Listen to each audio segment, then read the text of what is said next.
Maka kalau sudah sampai kepada 60, waspadalah saat menentukan akhir perjalanan manusia.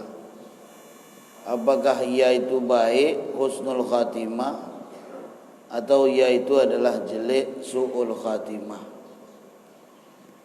Sehingga para ulama terdahulu kalau mereka sudah semakin masa tua, mata mereka semakin mengecil, pipi mereka semakin memerah, suara mereka semakin mengecil. Kenapa? Banyak menangis di hadapan Allah Subhanahu wa taala. Mereka semakin banyak menangis, ya. Karena itu adalah usianya umat Nabi Muhammad sallallahu alaihi wasallam. Kisaran usia umat Nabi itu 60-70 tahun. Ummati ma baina sittin wa sab'ina sana. Umur umatku itu berkisar antara 60 sampai 70 tahun. Ya. Kalaupun diberikan oleh Allah Subhanahu wa taala dalam suatu kelebihan atau lebih dari atas itu, sesungguhnya itu adalah bonus diberikan oleh Allah Subhanahu wa taala, dan kalau diukur atau dihitung di atas rata-rata sedikit dari jumlah yang banyak. Ya. Ada Masya Allah kayak Hubabah Anisah Al-Haddad, mertuanya Habib Ishaq atau Abwan Is. Itu umurnya 105 tahun. Mudah-mudahan sehat walafiat, ya. Umurnya 105 tahun. Saya pernah dulu tahun 2005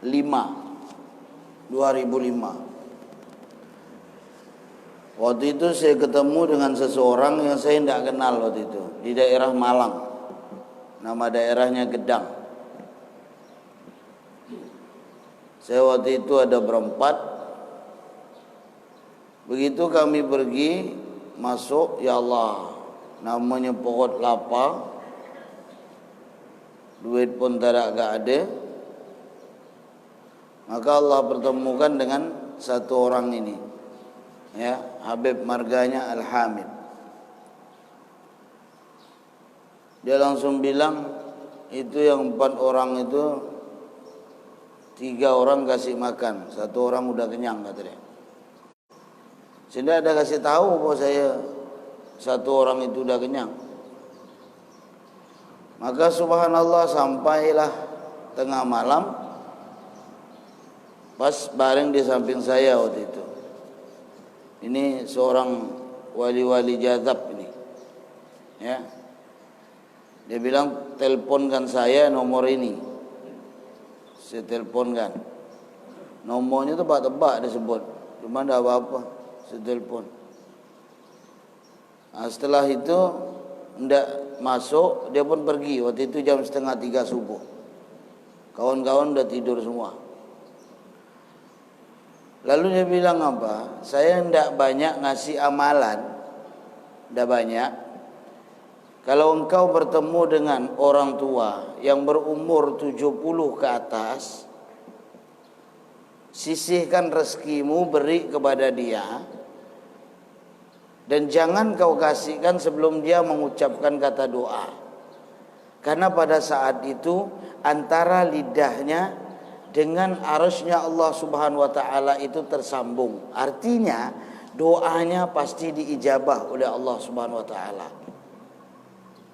Itu nasihat beliau. Maka setelah beliau mengatakan, saya coba amalkan. Dan ini bikin bisa jamaah amalkan. Ya. Karena kalau di dalam atas hitungan rata-rata seseorang di atas umur mereka 60 atau di atas umur mereka 70, ya, kejarangan daripada umur ini. Yang kedua, tidak ada lagi dalam suatu kesempatan dalam keindahan hidup yang dia nikmati. Yang ada hanya suatu persiapannya di hadapan Allah Subhanahu wa taala. Ya.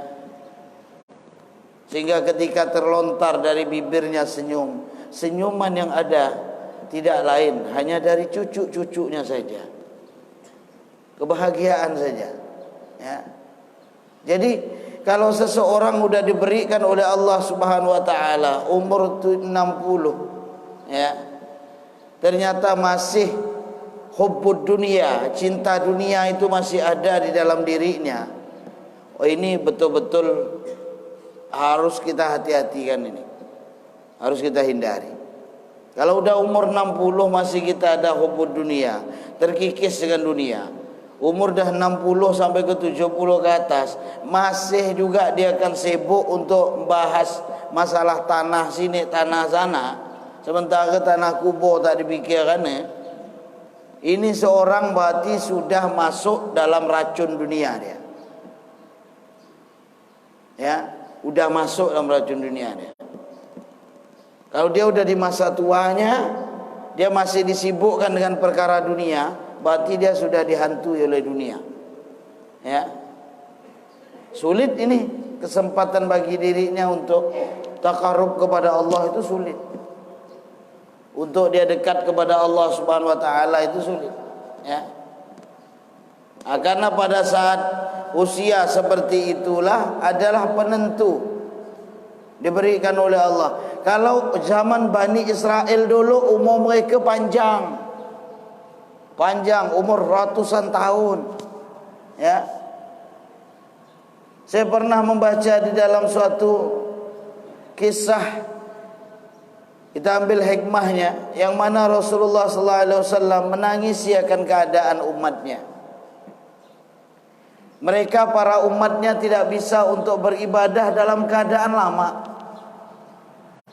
Mereka tidak bisa untuk melaksanakan kebaikan di hadapan Allah Subhanahu wa taala dalam keadaan yang begitu lama. Mereka tidak bisa berjuang di hadapan Allah Subhanahu wa taala dengan lama. Karena kenapa?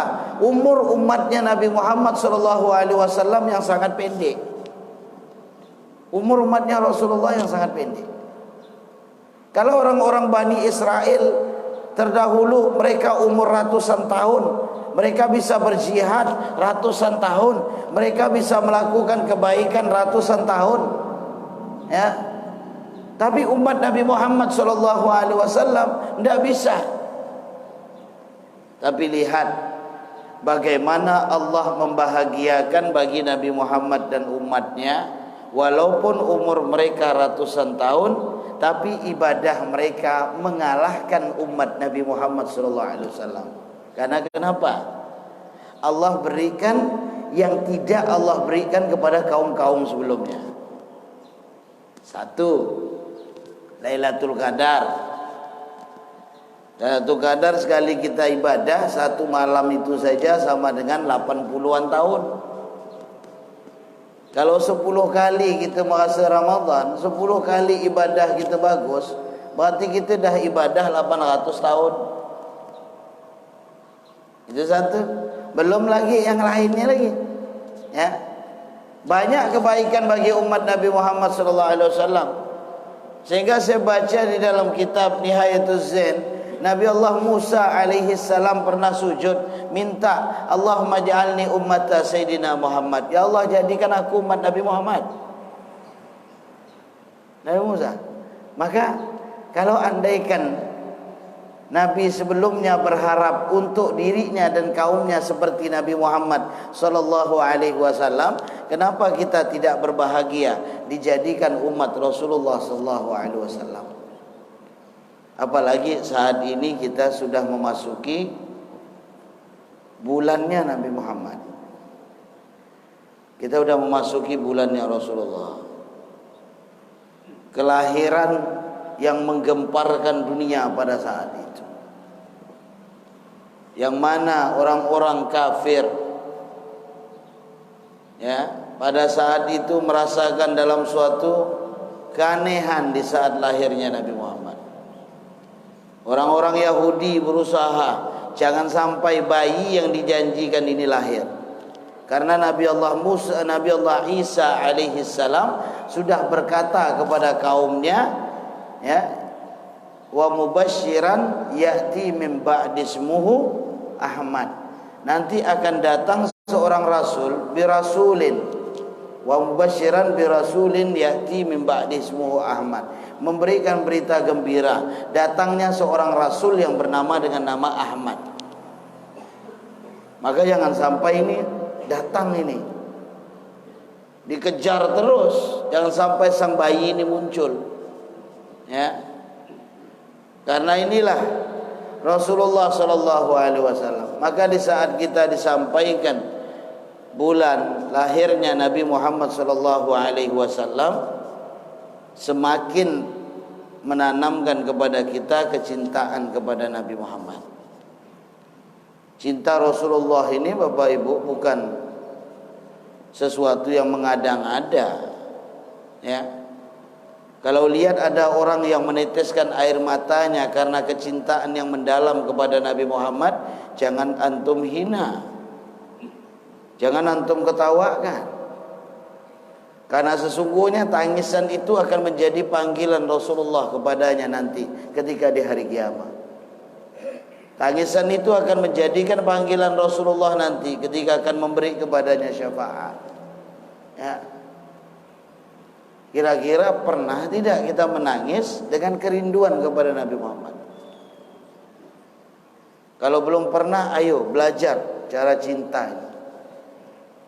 Belajar, kikiskan kecintaan kita kepada suatu yang fana, masukkan kecintaan kita kepada suatu yang baqa. Ya, cinta Allah dan Rasulnya. Sahabat dah cinta.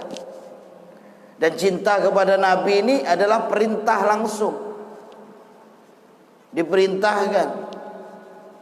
Bahkan di dalam hadis, la yu'minu ahadukum hatta akuna ahabba ilai min walidihi wa waladihi wan nasi ajma'in.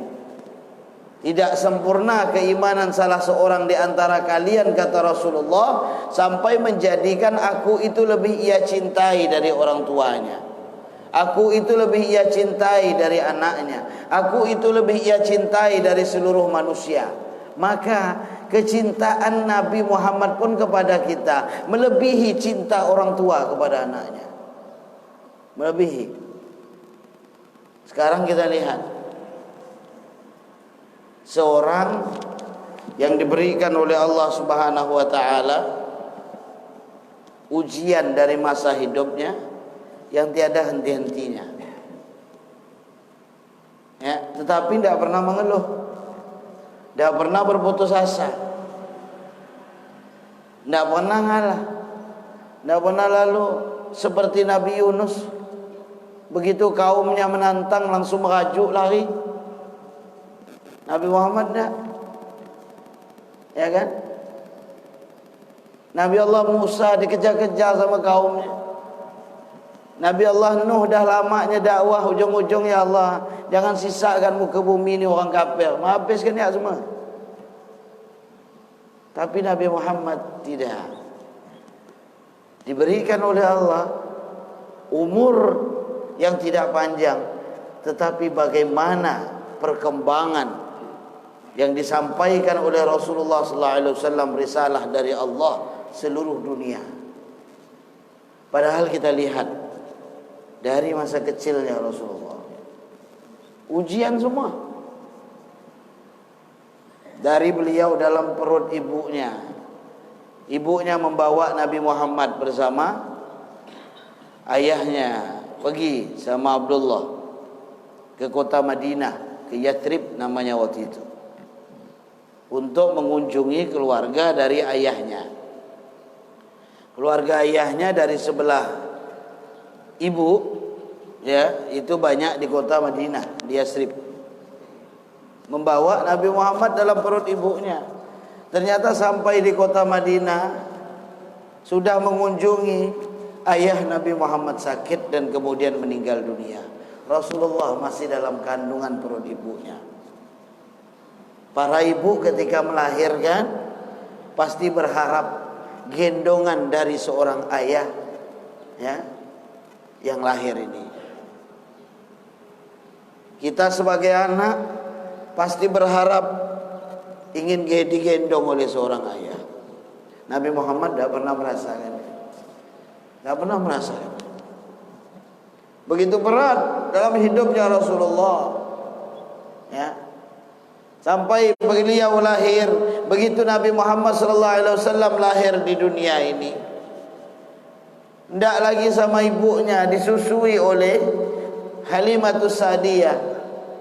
Bukan sebentar, saat yang kira-kira sampai 6 tahunan menyusu dengan Halimatus Sa'diyah dalam 2 tahun, dan kemudian tinggal lagi sama Halimatus Sa'diyah. Kemudian ibunya Siti Aminah mengambil Rasulullah SAW, ingin dibawa ke kota Madinah. Mau ditunjukkan di mana makamnya Nabi Muhammad, makam ayahnya Rasulullah dan keluarganya ayahnya Rasulullah. Seorang anak umur 6 tahun pergilah. Bertiga pergi dengan pembantunya Siti Aminah.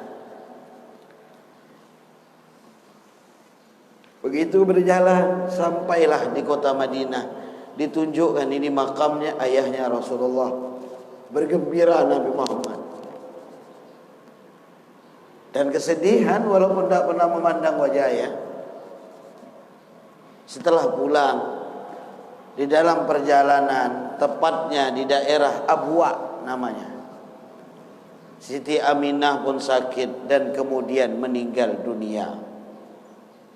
Hanya mereka bertiga saja meninggal dunia. Belum sampai ke Mekah ingin pulang. Kalau tadi ini baru saja melihat makam seorang ayah, kemudian pulang bersama seorang ibu sampai di kota Abwa, ternyata ibunya pun sakit dan kemudian meninggal dunia. Dari tangannya Rasulullah, seorang anak yang berumur 6 menjalani 7 tahun menggali tanah dan kemudian menarik jenazah ibunya untuk dikuburkan. Pada saat itu Rasulullah pun pergi dengan pembantunya Siti Aminah. Di saat Nabi menoleh, beliau sempat mengucapkan ummi, ummi, ibuku, ibuku, lihat. Ini Allah berikan kita suatu kemuliaan luar biasa. Bahagianya kita dijadikan umat Nabi Muhammad. Jadikan umat Nabi Muhammad. Begitu para sahabat, mereka bertemu dengan Rasulullah. Mereka selalu bersama Nabi Muhammad. Mereka hidup bersama Rasulullah. Mereka berbincang-bincang sama Nabi Muhammad. Tapi yang keluar dari lidahnya Rasulullah itu apa? Ana mushtaqun bi ikhwani. Saya rindu kepada saudara-saudaraku. Saya rindu kepada saudara-saudaraku. Di hadapan para sahabat, Rasulullah mengucapkan seperti ini. Para sahabat tergamam. Para sahabat heran. Maka kemudian berbalik bertanya kepada Rasulullah, alasna ikhwanaka ya Rasulullah? Bukankah kami ini adalah saudaramu ya Rasulullah? Bukankah kami ini adalah saudaramu ya Rasulullah? Maka dijawab oleh Nabi Muhammad, antum ashabi, kalian itu adalah sahabatku. Maka bertanya para sahabat, waman ikhwanuka ya Rasulullah? Siapakah saudara-saudaramu ya Rasulullah? Maka dijawab oleh Nabi Muhammad, wahum amanu bi walam yarawni. Mereka adalah orang-orang yang beriman kepadaku, padahal mereka tidak pernah melihatku. Siapa? Umat Nabi Muhammad kita semuanya. Dirindukan oleh Rasulullah. Sekarang apakah kita rindu kepada Nabi Muhammad SAW? Allahumma salli ala sayyidina Muhammad. Allahumma salli ala sayyidina Muhammad. Allahumma salli ala sayyidina Muhammad. Ya. Udah cukup pengorbanan. Kehidupan yang dipikirkan Nabi itu hanya umatnya. Di saat semakin umur beliau 60 ke atas, semakin kuat pikiran beliau kepada umatnya. Pada umatnya. Bimbang Rasulullah, ya, sampai mau wafat. Saat itu dalam sekarat. Bayangkan, adakah manusia dalam sekarat masih bisa untuk mengingat orang lain? Adakah manusia ketika dalam keadaan nyawa sudah akan berpisah daripada jasadnya, dia masih ingat? Ibu kita ketika sakarat tidak ingat kepada anaknya, anaknya ketika sakarat tidak ingat kepada ibunya. Adakah manusia yang ingat ketika sakarat masih mengingat kepada orang tuanya? Kalau tidak itu adalah Rasulullah. Ketika beliau dalam keadaan sakarat, sempat terucap dari lidahnya Nabi Muhammad, ummati, ummati, kata Rasulullah. Dalam sakarat. Begitu dicabut nyawa, nanya lagi ke malaikat, wahai Israel, adakah cara yang lebih halus lagi? Wahai Muhammad, ini adalah cara yang paling halus. Kemudian nanya lagi, bagaimana dengan umatku wahai Israel? Umatmu akan merasakan lebih sakit. Rasulullah rela untuk menanggung sakitnya asalkan umatnya tidak merasakan sakit. Ini kan cinta luar biasa. Ya, maka jalani dari setiap kehidupan kita, tidak meninggalkan dengan kecintaan kita kepada Nabi Muhammad SAW. Ya, sehingga kita lidah bisa sholawat. Ya. Akhir-akhir ini kenapa? Kalau kita merasa terpuruk, kita merasa sumpah, kita merasa ini. Padahal ini di bulan kelahiran Nabi, ini adalah bulan yang penuh dengan kebahagiaan. Ya. Mungkin kita kurang untuk mencintai Rasulullah, atau mungkin kita tidak bersolawat kepada Nabi Muhammad SAW. Solawat itu pendingin, solawat itu penenang. Ya. Maka bekal kita semuanya adalah dengan rasa cinta itu akan membawa kita kepada jalan rahmatnya Allah Subhanahu wa ta'ala. Cinta Allah dan Rasul adalah cinta yang membawa dalam suatu kenikmatan, ketenangan, kebahagiaan bagi seorang hamba Allah Subhanahu wa ta'ala. Maka kita berharap mudah-mudahan Allah Subhanahu wa ta'ala memberikan kita syafaatnya Nabi Muhammad sallallahu alaihi wasallam. Mudah-mudahan kita dikumpulkan bersama Rasulullah. Mudah-mudahan Allah jadikan anak-anak kita mampu untuk membahagiakan Nabi Muhammad sallallahu alaihi wasallam. Mudah-mudahan di bulan kelahiran Rasulullah ini kita bisa untuk semakin cinta, semakin ringan untuk mengikuti sunnah Nabi Muhammad sallallahu alaihi wasallam. Mudah-mudahan orang-orang yang mengejek, yang mencela, yang mencaci Nabi Muhammad segera mendapat balasan dari Allah Subhanahu wa ta'ala. Mudah-mudahan Allah Subhanahu wa ta'ala menyampaikan kita semuanya untuk ziarah ke makam Nabi Muhammad. Ikuti saya, kita ucapkan salam, niatkan untuk kepada Nabi Muhammad, dan niatkan hati untuk semuanya selalu sampai ziarah ke makam Rasulullah. Assalamu assalatu wassalamu alaika ya sayyidi ya Rasulullah. Assalatu wassalamu alaika ya sayyidi ya Rasulullah. As-salatu wassalamu alaika ya sayyidi ya Rasulullah. As-salatu wassalamu alaika ya sayyidi ya Rasulullah. As-salatu wassalamu alaika ya sayyidi ya Rasulullah. As-salatu wassalamu alaika ya sayyidi ya Rasulullah. Mudah-mudahan semuanya sampai ziarah makam Nabi Muhammad. Kita doakan Bapak Haji Sumadi Halim bin Abdullah ya, sedang dalam keadaan sakit, mudah-mudahan diberikan oleh Allah sehat walafiat. Kemudian Bapak Sukardi yang biasa istiqomah sama istrinya datang ya, juga dalam keadaan sakit, Mudah-mudahan diberikan oleh Allah sehat walafiat. Kita baca sholawat tibil qulub 3 kali. Bapak Sukardi bin Saimin, ya, Bapak Sukardi bin Saimin beserta yang lainnya. Mudah-mudahan yang sakit semuanya sehat. Allahumma shalli ala sayyidina Muhammadin